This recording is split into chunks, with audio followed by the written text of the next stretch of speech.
दोस्तों नमस्कार। शास्त्रों में कहा गया है कि श्रद्धावान लभते ज्ञानम, यानी कि जिसको जानने की इच्छा है वो कहीं से भी ज्ञान प्राप्त कर लेगा।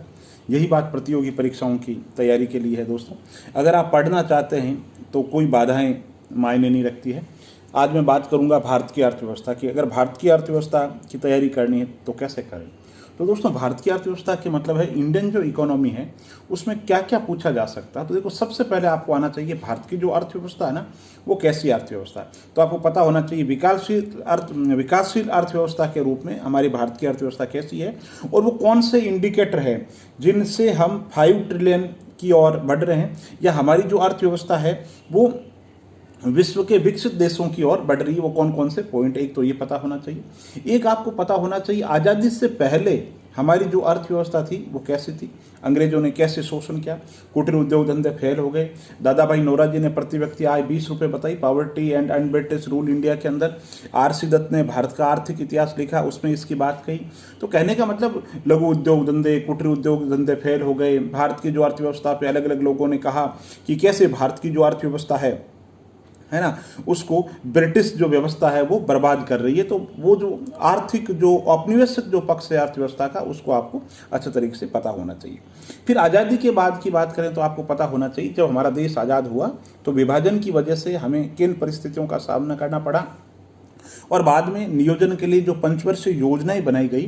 तो पहली पंचवर्षीय योजना में कृषि पे जोर दिया गया, दूसरी में उद्योग पे जोर दिया गया, तीसरी पे आत्मनिर्भरता पे जोर दिया गया, 5वीं पंचवर्षीय योजना में गरीबी हटाओ नारा दिया गया। ये भी पूछा जाता है रोलिंग प्लान कब लेकर के आए थे, किस पंचवर्षीय योजना में रोलिंग प्लान लेकर के आए थे, रोलिंग प्लान क्या है। तो इस तरीके से है ना। और अब जैसे बाद में जैसे योजना आयोग खत्म कर दिया गया, नीति आयोग बना दिया गया। तो नीति आयोग क्यों बनाया गया, नीति आयोग की स्ट्रक्चर क्या है, नीति आयोग के साथ में वित्त आयोग, दोनों में क्या अंतर है, वित्त आयोग के क्या कार्य है। तो इस तरीके की जो चीज़ें हैं, बेसिक चीज़ें, वो आपको अच्छे तरीके से पता होना चाहिए। इसके साथ ही सबसे बड़ी जो बात है, भारत में जो राष्ट्रीय आय है, पहला जो चैप्टर में भारत की अर्थव्यवस्था का यही मानता हूँ कि भारत में जो राष्ट्रीय आय है ना वो कैसे मापी जाती है, कौन सा आधार वर्ष है, जीडीपी क्या है, एनएनपी क्या है ना। राष्ट्रीय आय की जो कैलकुलेशन की जाती है वो कैसे की जाती है। ये जो चैप्टर है थोड़ा सा, वैसे तो एक भी टॉपिक टफ नहीं है, लेकिन जो थोड़ा बहुत है ये राष्ट्रीय आय को कुछ लोग समझ नहीं पाते। तो यूट्यूब पे आप वीडियो देख लीजिए जिसमें आपको ये पता चल जाए जीडीपी में एनएनपी में क्या अंतर है, जीडीपी किसे कहते हैं, मूल्य ह्रास होने पे कोई चीज़ का डेप्रिसिएशन हो जाता है तो फिर वो चीज़ क्या होती है, तो राष्ट्रीय आय को कैसे कैलकुलेशन किया जाए तो वो अच्छे तरीके से पता होना चाहिए। तो राष्ट्रीय आय से संबंधित जो सवाल है वो पूछे जाते हैं। ठीक, अब बैंकिंग तंत्र की बात करें तो बैंक सबसे पुराना बैंक कौन सा ये पता होना चाहिए, आरबीआई की स्थापना कब हुई, एसबीआई की कब हुई, क्या इनके काम है, क्षेत्रीय बैंक क्या है, भूमि विकास बैंक क्या है, नेशनलाइज बैंक कब है। ये सवाल बहुत ज़्यादा पूछा जाता है। जैसे 69 के अंदर राष्ट्रीयकरण किया गया था, है ना। इसके अलावा अनुसूचित जो बैंक है तो इनकी जो पारिभाषिक शब्दावली वो अच्छे तरीके से आनी चाहिए।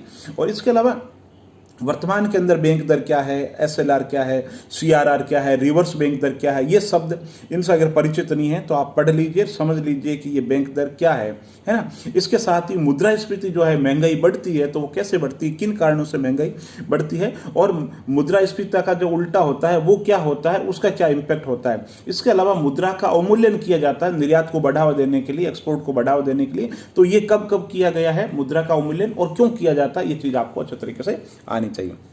इसके अलावा कृषि पे अच्छे तरीके से पता होना चाहिए भारत सरकार के द्वारा कृषि के लिए क्या क्या कार्यक्रम चलाए जा रहे हैं, है ना। और कृषिगत उत्पादन की बात करें तो कौन कृषिगत उत्पादन में कहाँ पे प्रथम है, दूसरी हरित क्रांति के बारे में पता होना चाहिए, पहली हरित क्रांति कब हुई, नॉर्मन बार्लोग, एम.एस. स्वामीनाथन के बारे में जो बेसिक चीज़ें वो आनी चाहिए। इसके अलावा भारत के प्रमुख जो उद्योग धंधे कौन से हैं वो पता होने चाहिए।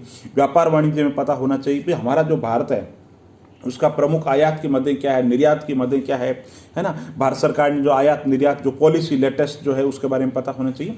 और इसके अलावा सबसे बड़ा जो बजट है भारतीय संविधान का में, वैसे आपको बता दूं भारतीय संविधान के अंदर बजट शब्द का कहीं उल्लेख ही नहीं है। अगर आपसे पूछे तो वार्षिक वित्तीय विवरण के रूप में, फाइनेंशियल स्टेटमेंट के रूप में जरूर उल्लेख है, बाकी बजट शब्द का उल्लेख भारत के अंदर कहीं नहीं है। तो बजट जो है वो प्रतिबिंब है, रिफ्लेक्शन है है ना, योजनाओं का। तो बजट के अंदर पता होना चाहिए कि बजट में 1 रुपया आता है तो कहाँ से आता है, कहाँ जाता है, भारत सरकार की आय के प्रमुख स्रोत क्या क्या है ना, वो सारी बेसिक चीज़ें।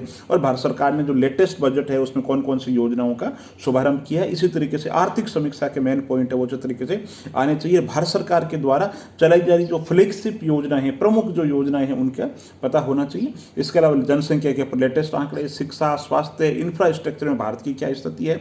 और इसके साथ एक बड़ा टॉपिक है 91 के बाद में भारत की जो अर्थव्यवस्था के अंदर आर्थिक उदारीकरण लागू किया गया, तो आर्थिक उदारीकरण से क्या क्या इम्पैक्ट पड़े, निजीकरण क्या है, विनिवेशीकरण क्या है, तो आर्थिक उदारीकरण का क्या प्रभाव पड़ा है ना, वो चीज़ें पता होना चाहिए। इसके अलावा टैक्स जो है, टैक्स रिफॉर्म क्या हो रहा है, डायरेक्ट टैक्सेज कौन कौन से, इनडायरेक्ट टैक्सेज कौन कौन से हैं, और ये ब्लैक मनी क्या होती है, मनी लॉन्ड्रिंग जो है, लॉन्ड्रिंग है वो क्या होती है, FDI क्या होता है, FII क्या होता है।